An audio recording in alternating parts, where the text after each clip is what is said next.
Hello everyone, कैसे हो आप सभी लोग। वेलकम टू जैसे स्टडी क्लासेस। हम लोग भारत के ज्योग्राफी लगभग समाप्त कर चुके हैं। उसमें एक टॉपिक रह गया है मिनरल्स मतलब खनिज का। उसको हम पूरा जल्द ही उसके लिए वीडियो लाएंगे। आज हम लोग एक नया टॉपिक लेके आए हैं जिसको आप पर्यावरण के रूप में भी पढ़ सकते हैं और इसको विश्व भूगोल के रूप में पढ़ सकते हैं। ये कुछ ऐसी टॉपिकें हैं जो सब में कॉमन है। पर्यावरण में भी आप इसे पढ़ते हैं, यानी आप किसी पेपर की तैयारी कर रहे हैं जिसमें इन्वायरमेंट पूछा जा रहा है तो आप ज़रूर इस वीडियो को देखें। ये श्रृंखला है, हम चलाएंगे वर्ल्ड जियोग्राफी की तरफ। आज हम जो पढ़ेंगे वो हेडिंग है ब्रह्मांड। ब्रह्मांड को हम कहते हैं कॉस्मो। यानी सबसे पहले बात होता है, इस पे क्वेश्चन बनता है कि कभी कभी पूछता है कॉस्मोलॉजी किसको कहते हैं, तो ब्रह्मांड की इस स्टडी।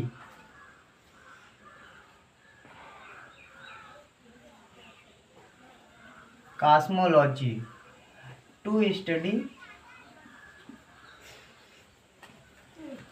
यूनिवर्स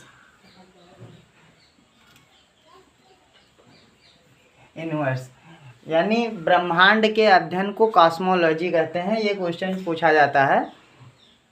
अब हम बात करते हैं ब्रह्मांड है क्या।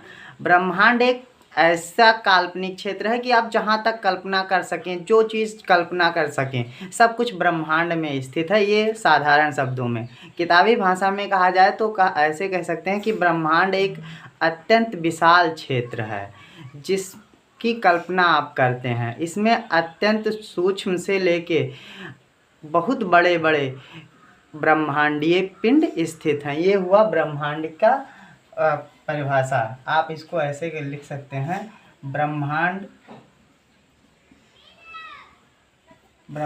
एक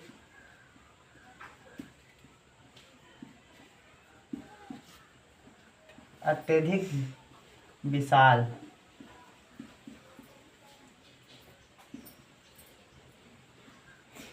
काल्पनिक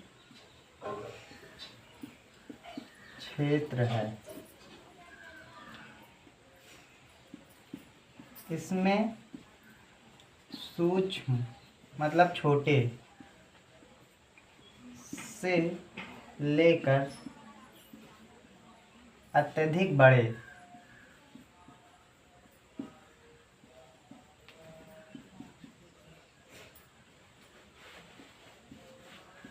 ब्रह्मांडीय पिंड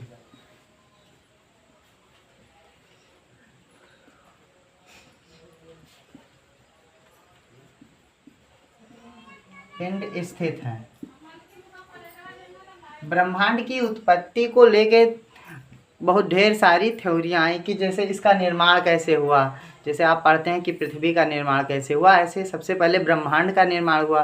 क्योंकि अपनी पृथ्वी ब्रह्मांड में ही तो स्थित है, तो सबसे पहले ब्रह्मांड का निर्माण होगा। उसके बाद तारों का यानी अदर गैलेक्सी का निर्माण होगा। तो इसमें जैसे सतत थ्योरी हुई, स्प्रिट थ्योरी हुई, जो स्प्रिट थ्योरी है ये, और दो चार थ्योरियाँ आई, लेकिन जो सबसे सर्वमान्य थ्योरी है वो बिग बैंग थ्योरी, जिसको आप महाविस्फोट का सिद्धांत भी कहते हैं। हम पढ़ेंगे सबसे पहले big bang theory. Big bang theory है क्या।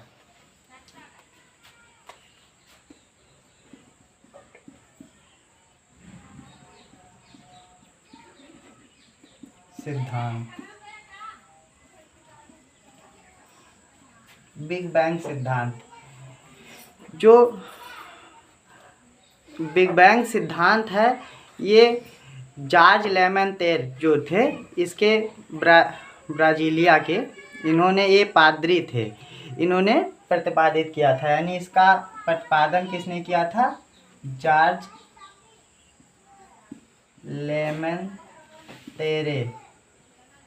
लेमेंतेरे ने इसको प्रतिपादित किया था।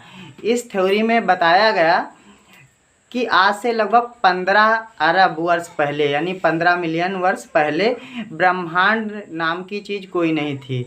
जो ब्रह्मांड था इसमें कुछ पदार्थ, द्रव्य जो थे वो इधर उधर फैले हुए थे। जो ये द्रव्य, यानी ये भी पूछा जाता है कि ब्रह्मांड की उत्पत्ति कब हुई, तो 15 अरब अरब वर्ष पहले, इसको बिलियन कहते हैं, अरब को ही बिलियन कहते हैं। तो ये पदार्थ आपस में संलगित होने लगे। इधर देखिए, मान लो ये ब्रह्मांड का क्षेत्र है, तो इधर पदार्थ जो थे ऐसे फैले हुए थे इधर उधर, लेकिन कुछ समय हुआ, इसकी अगले स्टेप ऐसे हुई कि ये पदार्थ जो हैं इकट्ठा होने लगे ऐसे, यानी नाभिकीय संलयन होने लगा। नाभिकीय संलयन से क्या होता है, कणों के छोटे छोटे कणों का निर्माण होने लगा। फिर जब इन नाभिकीय संलयन होता है तो नाभिक में ऊर्जा अपने आप बढ़ जाती है। तो जब इसकी ऊर्जा, नाभिक में ऊर्जा बढ़ गई, ज़्यादा ऊर्जा हो गई, तो जो इसमें विस्फोट हो गया, एक बहुत बड़ा विस्फोट हुआ। क्योंकि ये बहुत बड़ा पिंड बन गया था, जिसको हम इस पे दिखा नहीं सकते, आप केवल कल्पना कर सकते हैं। आज से 15 बिलियन वर्ष पहले की बात है। तो इसमें विस्फोट हुआ। जब इसमें विस्फोट हुआ तो इसके जो पदार्थ थे चारों तरफ फैल गए, ऐसे पूरे ब्रह्मांड में फैल गए। और इसमें कुछ पदार्थ ऐसे भी थे जिनमें ये नाभिकीय संलयन की प्रक्रिया स्टार्ट थी। जैसे नाभिकीय संलयन हो रहा था यहाँ, तो जब विस्फोट हुआ, चारों तरफ फैल गए, तो इसमें से जो पदार्थ थे इधर उधर भागे। तो जो बाहरी सतह के पदार्थ थे इस पे तो कम नाभिकीय संलयन हो रहा होगा, लेकिन अंदर जो नाभिक के पास में है यहाँ नाभिकीय संलयन ज़्यादा हो रहा होगा। तो ये जो पदार्थ चारों ओर फैल गए, इससे क्या हुआ, तारों का नाभिकीय जिन पदार्थों में नाभिकीय संलयन की क्रिया स्टार्ट थी उनमें उनसे तारों की उत्पत्ति हुई। जैसे सूर्य अभी भी नाभिकीय संलयन की प्रक्रिया स्टार्ट है उसमें। तो जो नाभिकीय संलयन की प्रक्रिया स्टार्ट है उनसे क्या, इनसे निर्माण हुआ तारों का, तारों का निर्माण या जन्म हुआ, और ग्रहों का, इनका तारों और ग्रहों का जन्म हुआ। अब हम ये जान गए बिग बैंग थ्योरी से जो क्वेश्चन पूछे जाते हैं, ये पूछा जाता है कि इसके प्रतिपादक कौन है, और ये कब ब्रह्मांड के निर्माण हुआ था, तो 15 बिलियन वर्ष पहले इसकी। और ये किस प्रक्रिया पर, तो ये नाभिकीय संलयन प्रक्रिया पर, ये भी आप याद रखेंगे।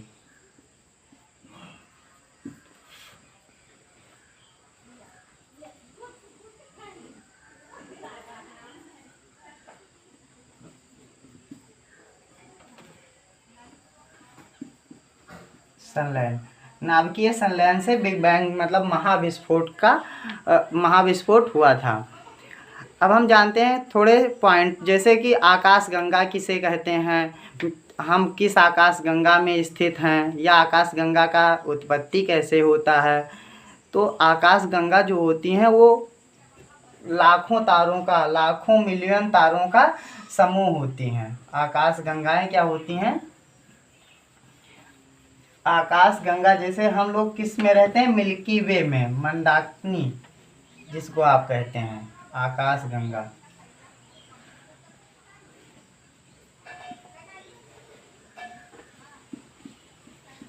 आकाश गंगा, तो आकाश गंगा जो होता है उसमें लाखों तारे होते हैं, लाखों हजार, लाखों और मिलियंस। जो सबसे बड़ी आकाश गंगा है उसमें लगभग 30 लाख मिलियन तारे हैं। और जो सबसे छोटी आकाश गंगाएं होती हैं उसमें लगभग 1 लाख से अधिक तारे होते हैं, 1 लाख से कम तारे नहीं होते हैं, वो आकाश गंगाएं होती हैं। तो आकाश गंगाएं क्या है, तारों का समूह, तार, लाखों तारों का, ऐसे लिखो, बहुत सारे तारों का समूह ही आकाश गंगा कहलाती हैं।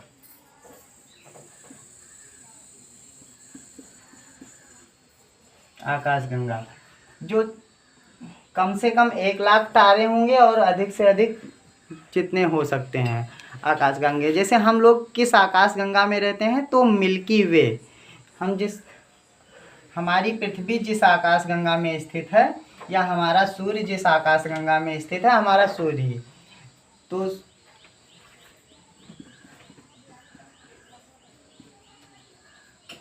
मिल्की वे में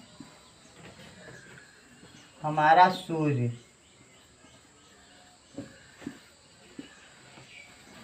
स्थित है, और जिसमें हमारा सूर्य स्थित होगा उसी में अपनी पृथ्वी स्थित होगी, और हम लोग उसी आकाशगंगा में रह रहे होंगे। इसके अन्य नाम जैसे दुग्ध मेखला या मंदाकिनी, अन्य नाम भी इसके हैं।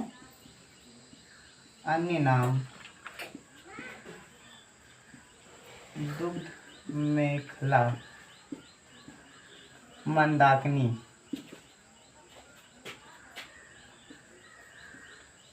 ये आकाशगंगा के अन्य नाम हो गए जिसमें हम लोग रहते हैं मिल्की वे के। अगर बात किया जाए कि ये कैसी आकाशगंगा है मिल्की वे, तो मिल्की वे जो है वो सर्पीली है। इसका निर्माण ऐसे हुआ है जैसे सर्प होते हैं, तो ये सर्पीली आकाशगंगा है।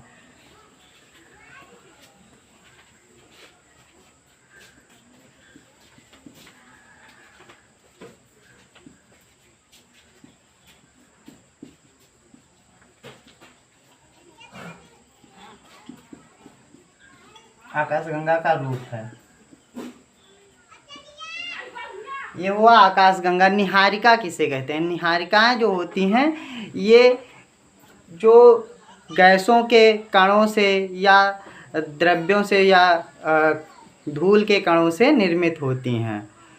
तो ये गैसों के कणों से इसमें क्या होता है, हल्का हल्का ये मंद मंद चमकती रहती हैं। हम बात कर लेते हैं निहारिका। निहारिका निहारिका क्या होती है? ये मंद मंद चमकती हैं।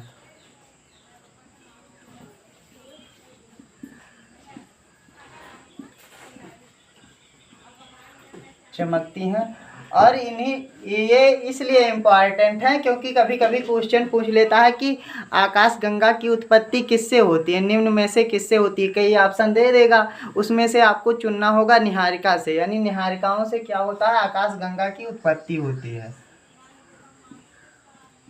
आकाशगंगा की उत्पत्ति निहारिका से होती है। जैसे इसके बाद हम बात करते हैं तारामंडल की। जो तारामंडल है उसमें लगभग 89 तारा अब तक तारामंडल ज्ञात हैं। इसमें जो हाइड्रा है, हाइड्रा एक जीव होता है, आप गूगल पे डालेंगे तो आ जाएगा। उसकी तरह जो तारा हैं स्थित हैं, वो सब ब्रह्मांड का सबसे बड़ा तारामंडल है। और ये तारे जो होते हैं विशेष आकृति में होते हैं, यानी अगले पॉइंट है तारामंडल। तारामंडल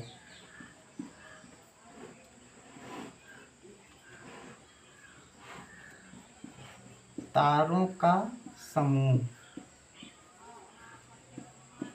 जो विशेष